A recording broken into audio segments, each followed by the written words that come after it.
Aku pikir hidupku sudah berakhir di hari suamiku meninggal. Dunia terasa berhenti berputar. Dan yang tersisa hanyalah keheningan yang memekakan telinga.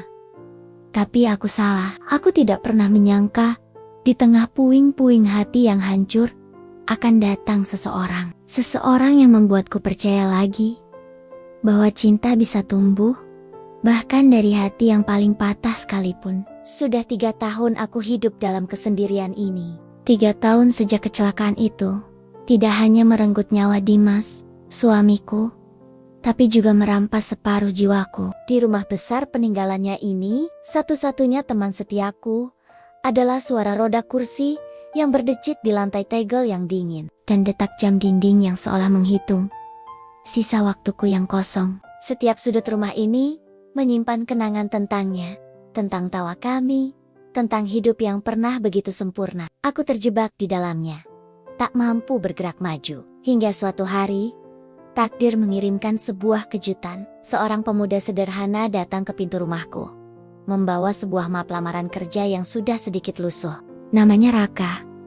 Ia ingin bekerja sebagai asisten rumah tangga. Dari atas kursi rodaku, aku menatapnya dengan tatapan penuh keraguan. Hati kecilku bertanya, mampukah anak semuda dia mengerti dunia seorang perempuan yang sudah kehilangan segalanya? Perlahan tapi pasti, kehadiran Raka mengubah segalanya. Rumah yang tadinya sunyi dan muram, kini mulai terasa hidup kembali. Hari demi hari, ia membawa kehangatan yang sudah lama hilang. Pagi hari, ia akan menaruh setangkai bunga kamboja segar yang dipetiknya dari halaman di meja makanku. Siang hari, aku akan mendengarnya bersenandung kecil sambil menyapu halaman, seolah tanpa beban. Dan setiap kali mata kami bertemu, ia selalu menyapaku dengan senyuman yang tulus. Senyuman yang tidak memandangku dengan kasihan. Sedikit demi sedikit, dinding pertahanan yang kubangun di sekeliling hatiku mulai runtuh. Aku mulai menemukan diriku tertawa lagi. Tawa yang sudah lama kukira mati bersama Dimas. Tapi, di malam hari yang sepi, saat hanya aku sendiri, sebuah pertanyaan terus menghantui pikiranku. Apakah aku pantas bahagia lagi? Apakah aku tidak mengkhianati kenangan Dimas dengan merasakan kehangatan baru ini? Malam itu, hujan turun begitu deras, seolah langit ikut menumpahkan segala kesedihan yang kupendam. Petir menyambar keras, membuat seluruh rumah gelap gulita. Dalam kepanikan, aku mencoba meraih ponsel di atas meja, tapi tanganku gemetar, dan aku terjatuh dari kursi rodaku. Aku terbaring di lantai yang dingin, tak berdaya, panik, dan merasa begitu kecil. Tiba-tiba, seberkas cahaya senter menembus kegelapan. Raka datang, wajahnya terlihat cemas. Dengan sangat perlahan dan sopan, ia membantuku untuk kembali duduk. Dalam cahaya redup itu, aku menatap wajahnya lekat-lekat. Aku mencari jejak rasa kasihan di matanya. Tapi yang kutemukan justru sesuatu yang lain. Sesuatu yang jauh lebih dalam. Aku melihat penghargaan yang tulus, kepedulian yang murni. Malam itu, di tengah badai, aku merasa aman untuk pertama kalinya setelah sekian lama. Namun, kehangatan itu tidak bertahan lama tanpa ujian. Kabar tentang kedekatan kami mulai menjadi buah bibir. Bisik-bisik tetangga di warung depan rumah terasa seperti duri tajam yang menusuk telingaku. Janda kaya sama pembantu mudanya. Begitu yang kudengar samar-samar. Rasa malu dan takut mulai merayapiku. Di malam-malam yang sunyi, aku sering menahan air mata, merasa dihakimi oleh dunia. Akhirnya, aku memilih untuk menjaga jarak dari Raka. Aku menjadi lebih dingin, lebih pendiam. Aku berharap itu bisa menghentikan semua gosip. Tapi yang terjadi justru sebaliknya. Keheningan di rumah ini kini terasa jauh lebih menusuk dan lebih dingin dari sebelumnya. Kehangatan yang sempat mekar kini layu sebelum sempat berkembang. Suatu pagi, Raka datang menemuiku dengan tas kecil di tangannya. Ia berkata akan pamit pulang ke kampung karena ibunya sedang sakit keras.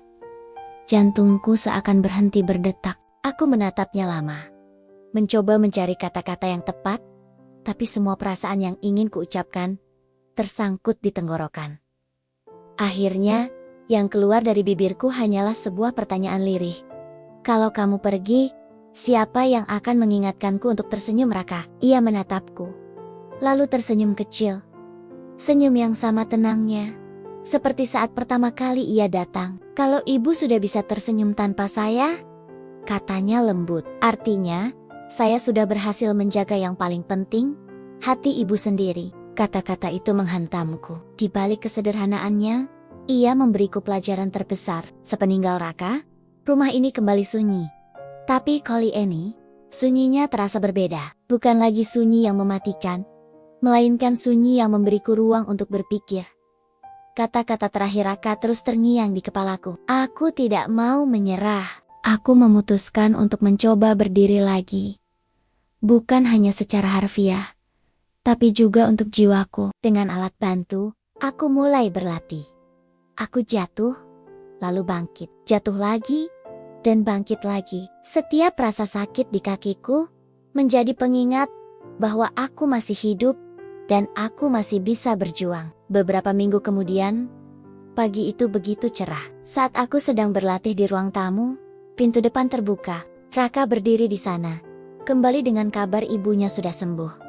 Aku tersenyum, berdiri tegak meski harus berpegangan pada tongkat. Matanya membulat kaget saat melihatku. Lihat, kataku dengan suara bergetar karena haru. Aku bisa berdiri lagi. Karena aku ingin menyambutmu, bukan dari kursi roda. Air mata mengalir di pipinya. Di saat itu, aku sadar. Keajaiban itu nyata. Terkadang, cinta datang bukan untuk menggantikan seseorang yang telah pergi. Ia datang bukan untuk mengisi kekosongan yang ditinggalkan, melainkan untuk menghidupkan kembali bagian dari diri kita yang sempat mati bersamanya. Cinta datang untuk menyembuhkan, untuk mengingatkan kita bahwa kita pantas untuk bahagia lagi. Kalau kamu suka kisah kehidupan yang hangat dan penuh makna seperti ini, jangan lupa subscribe channel Janda Kembang, karena setiap luka bisa menjadi awal dari cinta yang baru. Terima kasih sudah menonton.